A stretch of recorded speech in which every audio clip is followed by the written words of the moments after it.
සුබ දවසක් සියලු දෙනාම ආයුබෝවන් කියලා පිළිගන්නවා අපේ තවත් අලුත් වීඩියෝ එකකට. අද මම මේ වීඩියෝ එකත් කරන්නේ විද්‍යාපීඨ යන බලාපොරොත්තුවෙන් ඉන්න නංගිලා මල්ලිලා වෙනුවෙන්. ගොඩක් දෙනෙක්ට තියෙන ප්‍රශ්නයක් තමයි විද්‍යාපීඨ යන්න අපේ A level result එකේ සාමාන්‍ය පොදු පරීක්ෂණයට අවම වශයෙන් ලකුණු 30ක්වත් තියෙන්න ඕනේද කියන දේ පිළිබඳව. ඉතින් මම හිතුවා අද මේ වීඩියෝ එකකින් මේ පිළිබඳව ඔයාලව දැනුවත් කරන්න. අපි බලමු මේ වීඩියෝ එකකින් ඇත්තරම විද්‍යාපීඨ යන්න අපිට සාමාන්‍ය පොදු පරීක්ෂණයට අවම වශයෙන් ලකුණු 30ක්වත් ඕනි වෙනවද කියලා. එහෙනම් අපි වැඩි විස්තර නැතුව යමු වීඩියෝ එකට.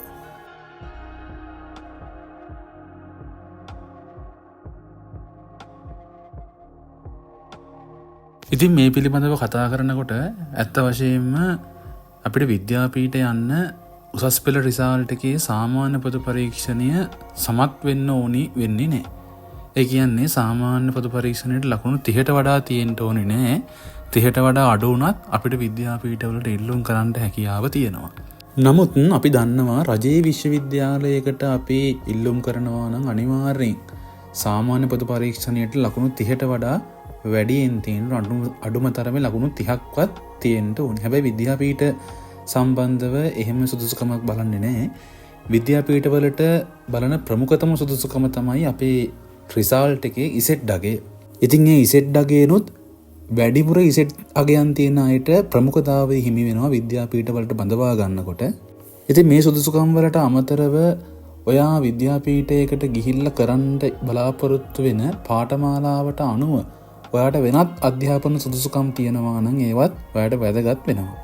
උදාහරණයක් වශයෙන් ඔයා බුද්ධ ධර්ම පාඨමාලාව සඳහා සම්බන්ධ වෙනවා නම් ඔයා දහම් පාසල් අවසාන විභාගයේ සහ ධර්මාචාර්ය විභාගයේ සමත් වෙලා තියෙනවා නම් ඔයාට වැඩි අවස්ථාවක් තියෙනවා බුද්ධ ධර්ම පාඨමාලාව සඳහා ලියාපදිංචි වෙන්න. ඉතින් මේ වගේ ඔයා කරන පාඨමාලාවට අනුව ඔයා වෙනත් අධ්‍යාපන සුදුසුකම් මොනවා හරි සම්පූර්ණ කරලා තියෙනවා නම් ඒවා ඔයාට වැදගත් වෙනවා විද්‍යාපීඨ සඳහා ඉල්ලුම් කරනකොට. ඒ වගේම තමයි තව දෙයක් කියන්න ඕනි යාළුවනේ අපි විද්‍යාපීඨයකට ඉල්ලුම් කරනකොට ප්‍රධාන වශයෙන් අපේ සාමාන්‍ය පෙළ රිසල්ට් එකත් බලනවා.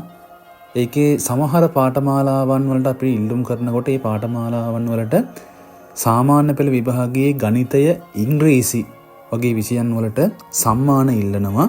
ඉතින් ගොඩාක් දුරට එහෙම ඉල්ලන පාඨමාලා අඩුයි.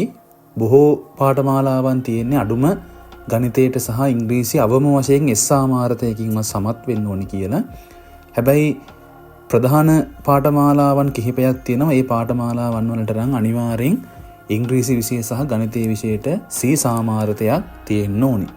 අපි උදාහරණයකට ගත්තොත් ඔයා විද්‍යාපීඨයකට ගිහිල්ලා ගණිතය පාඨමාලාවක් කරනවා නම් ඒ සඳහා අනිවාර්යෙන් සාමාන්‍ය පෙළ විභාගයට ගණිතය සම්මාන සාමාර්ථයක් තියෙන්න ඕනි. ඒ වගේම උසස් පෙළටත් මේ ගණිත අංශයෙන් කරලා තියෙන්න ඕනි. ඉතින් ඒ වගේම තමයි ඔයාලා විද්‍යාපීඨයකට ගිහිල්ලා යම්කිසි පාඨමාලාවක් ඉංග්‍රීසි මාධ්‍යයෙන් හදාරනවා නම් ඒ සඳහාත් ඔයාට ඉංග්‍රීසි භාෂාවට සාමාන්‍ය පෙළ විභාගයේ C සාමාර්ථයක් අවශ්‍ය වෙනවා. ඉතින් බුද්ධ ධර්මය සිංහල සෞඛ්‍ය වගේ පාඨමාලාවන් වලට ඔයා ඉල්ලුම් කරනවා නම් ඒ පාඨමාලාවන් කරනවා නම් ඒ වගේ පාඨමාලාවන් වලට මේ සාමාන්‍ය පෙළ විභාගයේ සම්මාන සාමාර්ථයන් බලන්නේ නැහැ. ඒක නිසා යාළුවනේ අපිට විද්‍යාපීඨ යන්න අපේ පෙළ රිසල්ට් එකේ සාමාන්‍ය පොදු පරීක්ෂණය සමත් වෙන්න ඕනි වෙන්නේ නැහැ. ඉතින් යාළුවනේ අද මේ වීඩියෝ එකෙන් මම කතා කරේ අපිට විද්‍යාපීඨ යන්න උසස් පෙළ රිසල්ට් එකේ සාමාන්‍ය පොදු පරීක්ෂණය සමත් වෙන්න ඕනිමද? ඒ වගේම විද්‍යාපීඨයකට යන්න අපිට වෙනත් අධ්‍යාපන සුදුසුකම් මොනවද ඕනි වෙන්නේ කියන කාරණාවන් පිළිබඳව. ඉතින් අද වීඩියෝ එකත් ඔයාට වැදගත් කියලා හිතුණා නම් වීඩියෝ එකට ලයික් එකක් දාන්න. මොනවා හරි දැනගන්න තියෙනවා නම් පහලින් කමෙන්ට් එකක් දාන්න.